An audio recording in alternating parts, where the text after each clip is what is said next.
Hi guys, நான் வந்துட்டேன். So இன்னைக்கு வந்து எங்கள் ஃப்ரெண்டோட ரிசப்ஷன், அதுக்கு தான் வந்திருந்தோமா.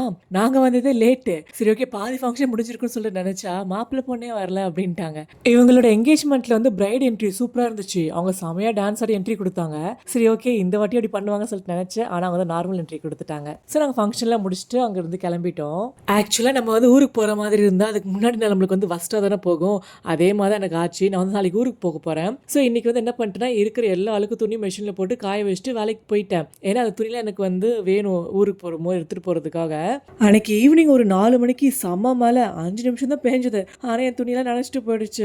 அம்மா இருந்தால் எடுத்து வச்சிருப்பாங்க. ஆனால் அவங்க முன்னாடி நாள் ஊருக்கு போயிட்டாங்களா, ஸோ ஒன்றும் பண்ண முடியல. நான் வந்து வேலை முடிச்சுட்டு வீட்டுக்கு போயிட்டோன்னே அதை வந்து ட்ரையரில் போட்டு மறுபடியும் காய வச்சுட்டு இந்த ஃபங்க்ஷனுக்கு போயிட்டேன். ஃபங்க்ஷன் முடிச்சு ரிட்டர்ன் வரும்போது ஒரு மணி நேரத்துக்கு செம மழை. அட போங்கடான்னு சொல்லிட்டு நான் மறுபடியும் வீட்டுக்கு போயிட்டு அந்த துணியில் எடுத்து ட்ரையரில் போட்டு இந்த மாதிரி ஹால்லேயே காய வச்சிட்டேன். இதை நான் ஃபஸ்ட்டே பண்ணியிருந்திருக்கலாம். ஆனால் இந்த நாள் இப்படி தான் போகணும் இருந்தால் யாரெல்லாம் மாற்ற முடியும். ஸோ நாங்கள் நெக்ஸ்ட் டே பிளான் பண்ண மாதிரி 5:30க்கு வீட்டிலேருந்து வண்டி எடுத்துகிட்டு ஊருக்கு கிளம்பிட்டோம். நாங்கள் எங்கெங்கெல்லாம் போகணும், என்னெல்லாம் பண்ணணும்னு சொல்லிட்டு வர வீடியோஸில் சொல்கிறேன். பாய்.